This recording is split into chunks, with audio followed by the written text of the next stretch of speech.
What's going on, guys? It's Phil here, and Parker and Gibby and Jared, pretty much everyone. We're back for now, and we're gonna try this again. It's not like we have a lot of time for this, but I feel like that we should probably do this again and just hope for the best. No, we'll hopefully be here to stay now. Last time that we really were around was when we took Jared's Toyota out with Blake's Jeep. We went up and took some pictures by the power line, and Jared broke his truck again. That was broken for about another 2 months after that, but that's pretty much the last we saw any content come out, and that was in about beginning of May, I think, or maybe a little later than that. I can't remember. Yeah, let's carry on. What have we missed?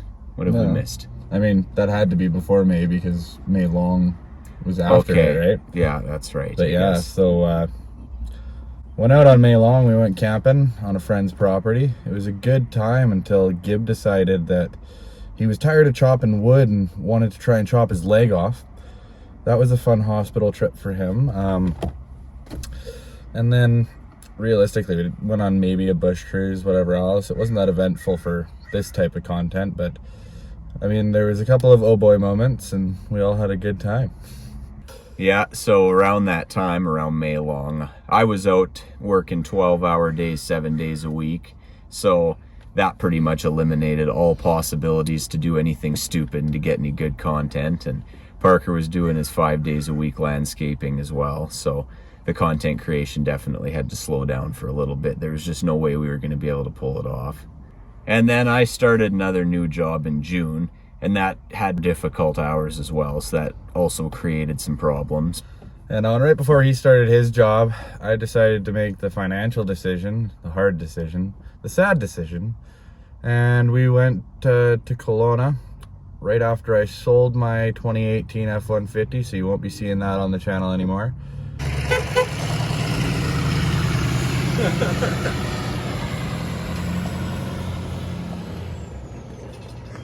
Sad to see her go, but love to watch her leave. Best part about watching them leave is seeing the taillights, but they're not on because it's the day. And I bought a 2013 F-150, this time with the 5-liter V8, and it's got quite the nice Roush exhaust on it. But sadly, that one's going away right away here too, so the clips in this video are pretty much all you're going to see of that truck. Yeah, the trip to Kelowna on its own was a disaster. I mean, good Lord. I can think of one thing that comes to mind, and that's going to be pretty much it.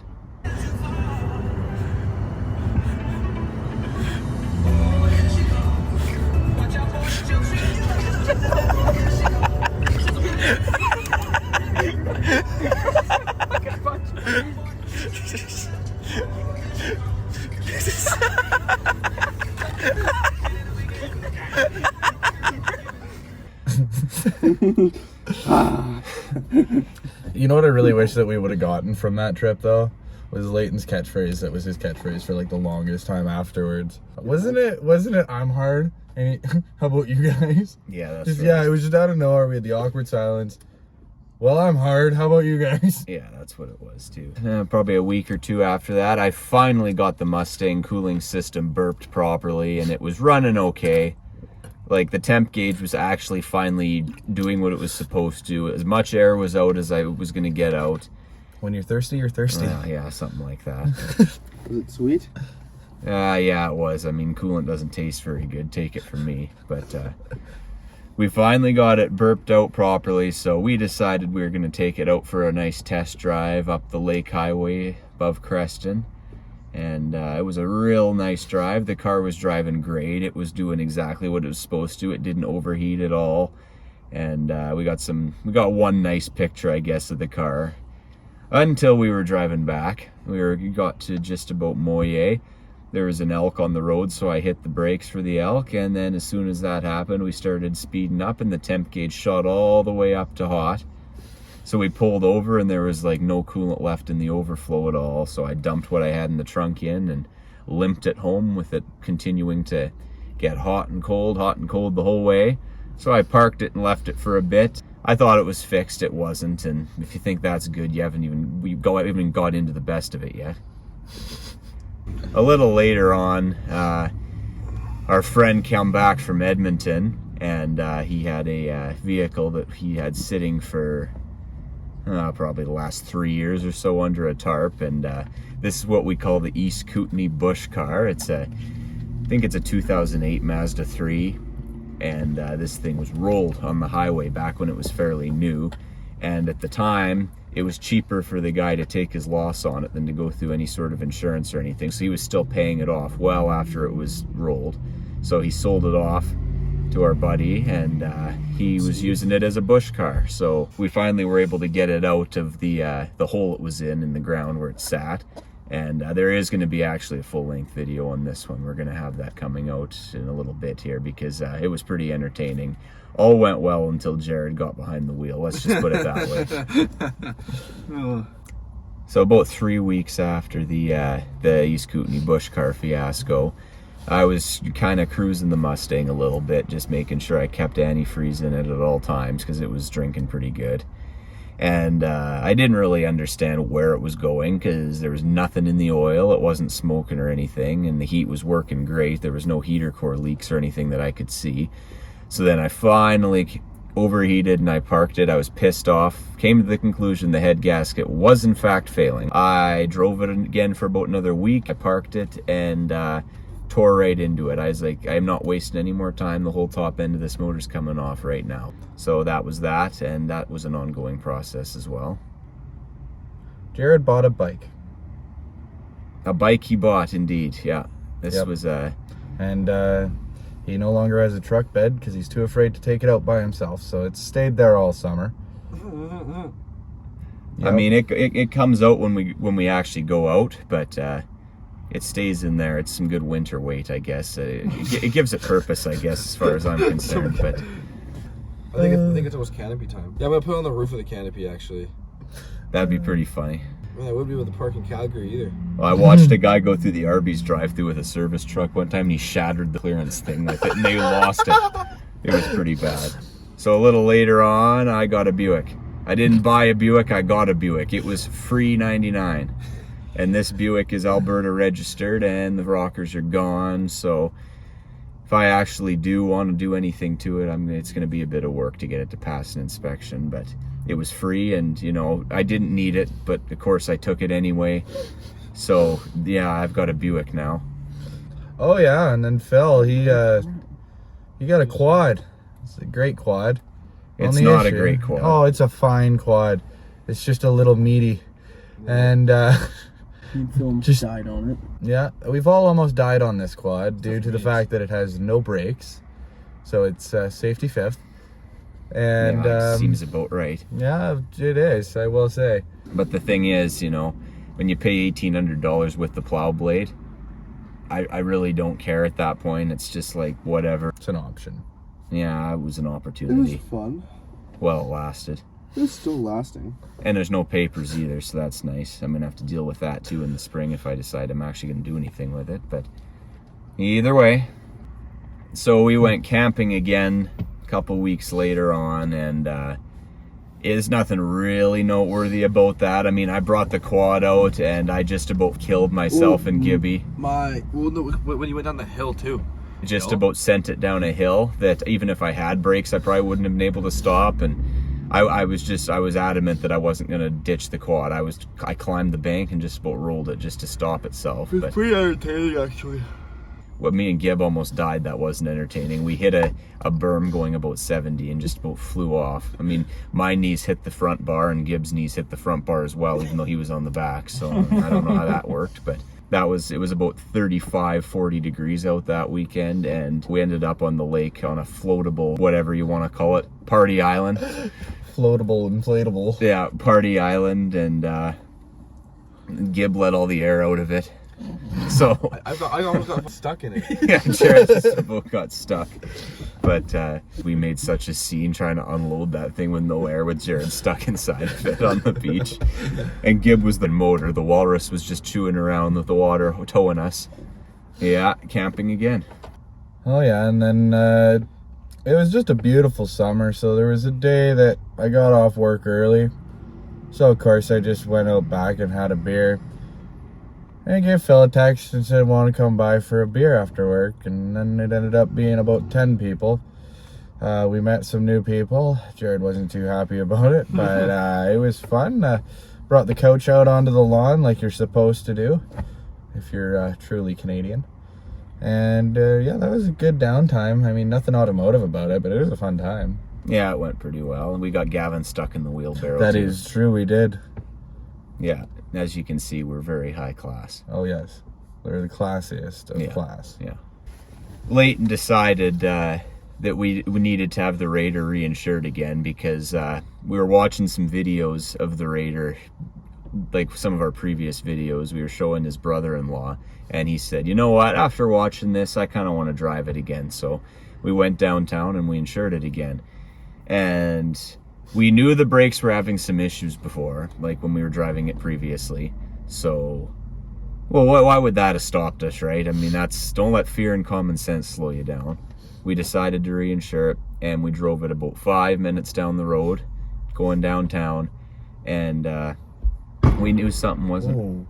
Someone just got shot. It sounded almost like a tire blowing Yeah, I out. think that's probably what happened in the shop. They were trying to put it on the beat. So we brought the Raider downtown either way, and something wasn't right. It was yanking a little bit. So we put the turn signal on, let go of the wheel, and it sucked us right around the corner, like right away, like without touching the wheel, and it would not turn to the right at all. We stop and find out that the entire brake is just boiling hot to the point that it's actually like red. And I was like, well, that's nice. We got a seized caliper. So we drove it all the way back, and the smell was just like burning clutch. And that's one of those things that clings to you. It sucks. Terrible smell. So we brought it up, and by the time we got it back, it was about 8:30. So of course we ripped the wheel and tire right off, checked out the brakes. I ripped the caliper off, found out that it was in really rough shape. And the brake was very hot, like it was steaming.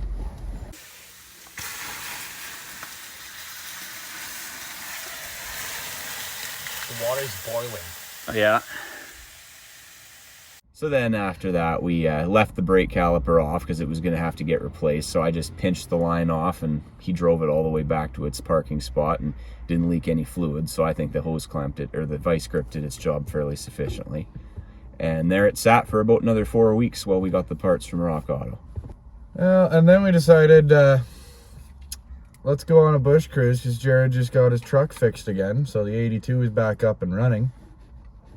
I mean, that is for maybe 5 minutes on dirt. Hey.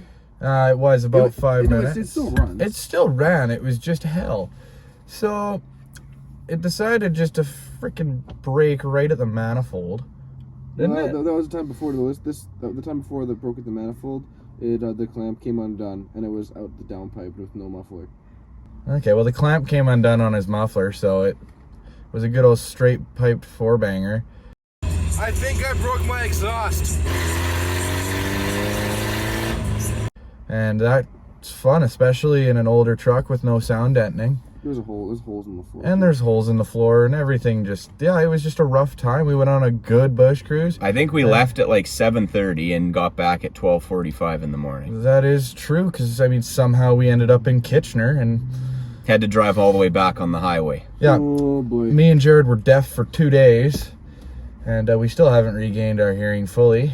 But it was a fun bush cruise. But the one thing I will say is maybe bring some tools and an extra clamp next time.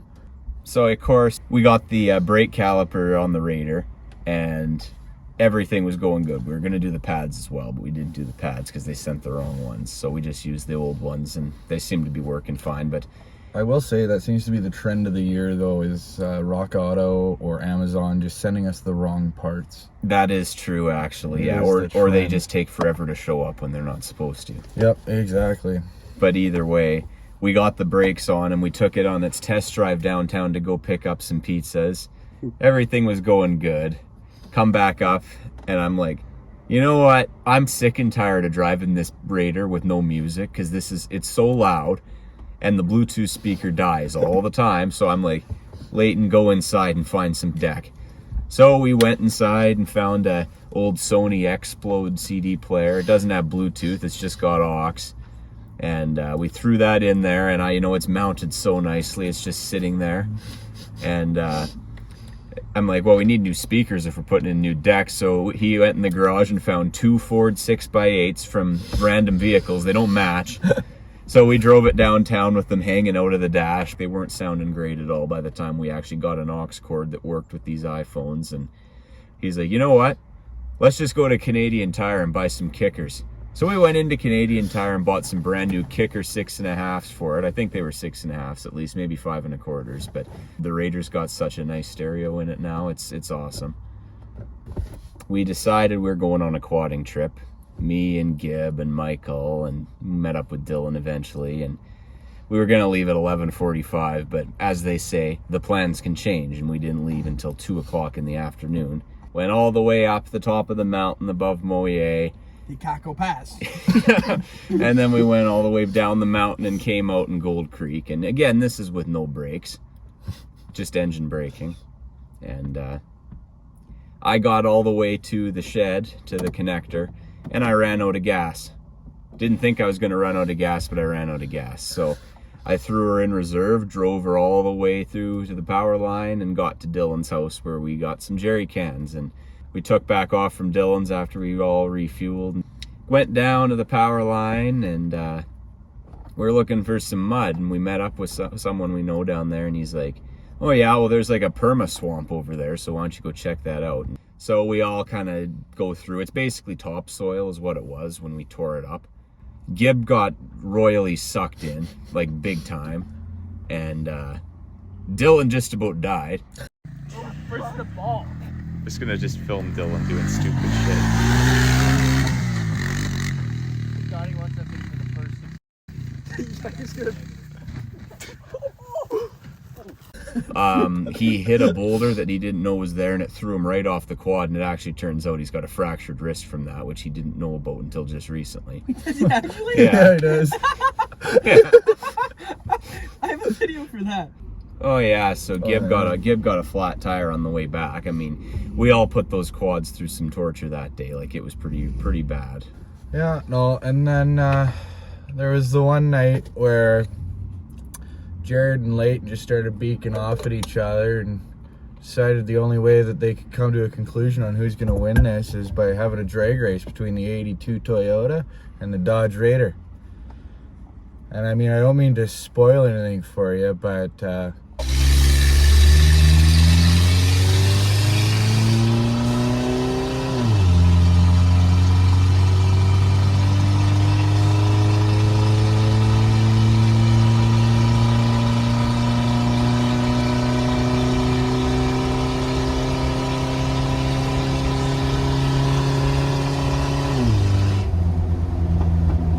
Jared, you can pull in. so that was a fun day.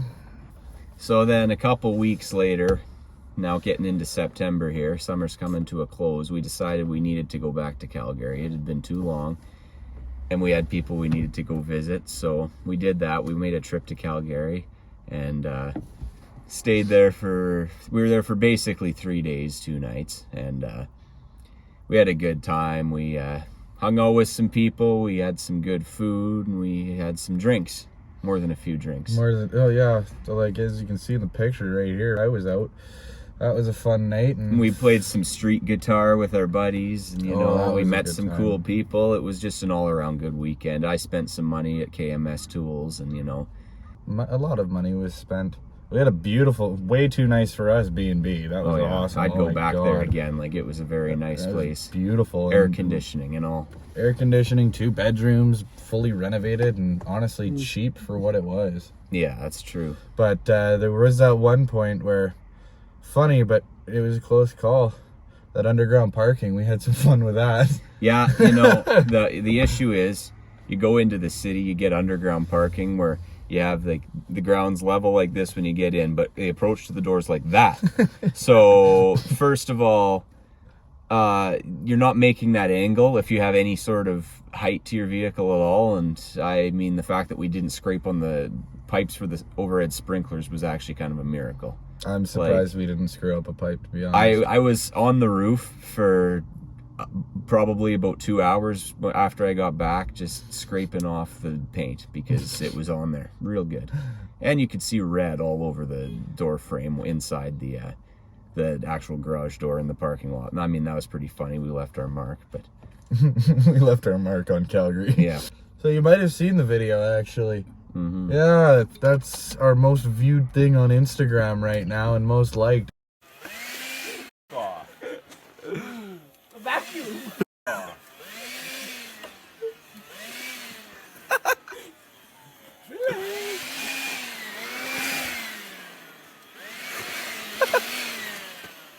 Yeah, that was a interesting night. We wanted to make the Raider higher, so we decided to crank the torsion keys. And one side went super well, the other side kind of didn't. Now it's crooked.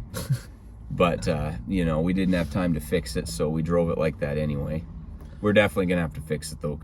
And then we decided to go and do a guys camping trip, kind of a end of the year, last time we can get out before it's way too damn cold. It actually wasn't too bad that weekend. I was surprised. It was great. It was awesome. Yeah, no, we went out camping, brought all the quads, whatever else out, and of course I'm the only one without one. So I was tandeming a lot, and that was fun. Went out to the lookout tower, the old fire watch tower, and Oh yeah. everyone has their own photo from that night of themselves in their natural habitat. That is true. We got Jared, Gibby, Leighton, you. The only one that there isn't one of is me, because I was the photographer. Yeah, exactly. Yeah, see, stay behind the lens. Yeah, Not then in you don't front make of an it. ass out of yourself. You know how it works. Exactly. But no, that was a fun trip and took some talking down, but we managed to get Jared to not ride his bike at 2 a.m. Yeah, that would have been interesting. That would have been interesting. It's a good thing you couldn't get it started. Yeah.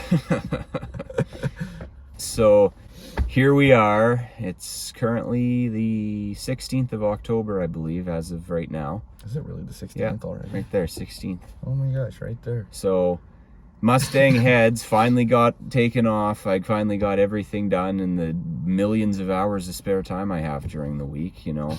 Got it all done. And new head gasket installed. Like, I don't even want to get into it. Like, why would they design something that needs to have torque specs like that? It was completely illogical.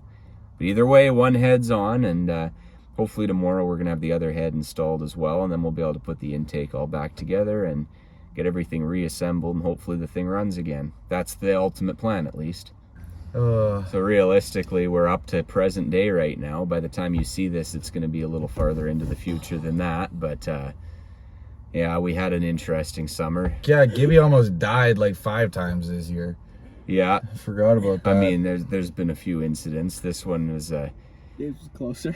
yeah, a little closer. I mean, the fact that when you look at it during the day, you really understand how lucky he is. Because, I don't know how he didn't roll it. when you're going down the highway at 6 a.m., raining, like it's hard to see anyway, and there's a big boulder, like a probably 70-pound boulder right in the middle of the highway. Right at the end of a corner. Yeah, it came off a truck or something, I think, because there was no rock bluffs or anything anywhere near it. So Thank God. yeah, he hit it, and that kicked him into the ditch, and he climbed through the ditch for probably about 750 meters and popped back out on the highway again. And if he would have went any farther, there was a culvert that he would have cranked and rolled completely over. Well, there was that, and also just the entrance. If he went in on this angle. Yeah, that's true. If he would have been like here, it would have just gone over right at 100k an hour. Like that would have been. So, you know, I took the boulder home, of course, because I didn't need it, but I had to take it anyway. So now we got a memento of Gibbs' near-death experience. Well, one of many. One of I mean, many. I don't know. Leighton still has the axe. It almost took his leg. So, but Oh, yeah. Gibbs' truck is out of commission for now because the steering knuckles bent. Both of them? Yeah, both of them. Tie rods. Somehow the whole entire front bumper. The only damage to the whole front end is the license plate bezel from Cranbrook Dodge is just snapped, but that doesn't really matter. The undercarriage of the truck fared fairly well. He has no skid plates. Someone did the delete on there. They took off all the nice off-road skid plates that truck would have come with, and somehow there's no damage to it at all, except for the he needs 2 rims because his wheels cracked and bent because of the impact from the boulder. But that's all being covered through insurance, and hopefully within the next few weeks he'll be back up and running in his truck again. So now that we're caught up, I guess that's it for now. Some of these videos that we actually did have time to film but never had time to actually produce are going to be coming up pretty quick here, including East Kootenay Bush Car, So basically, that's all there is to it. We just got some stuff coming up here, and we're not going to be able to do every Friday. I mean, that's just the simple fact of the matter. Here's the thing. If I get my editing software, we might be able to. True. Yeah. So we'll do our best, and hopefully you bear with us as we work through this content and try to bring as much to you as we can as soon as possible. So for now, I guess that's pretty much it. I mean, but stay tuned. We got lots of new people coming to the channel, new vehicles coming to the channel. I mean, I'm selling the truck I currently have, so I'm gonna have to replace it with something. Who knows what that's gonna be? yeah. But yeah, so lots to come, lots to see. So either way, Later, skaters!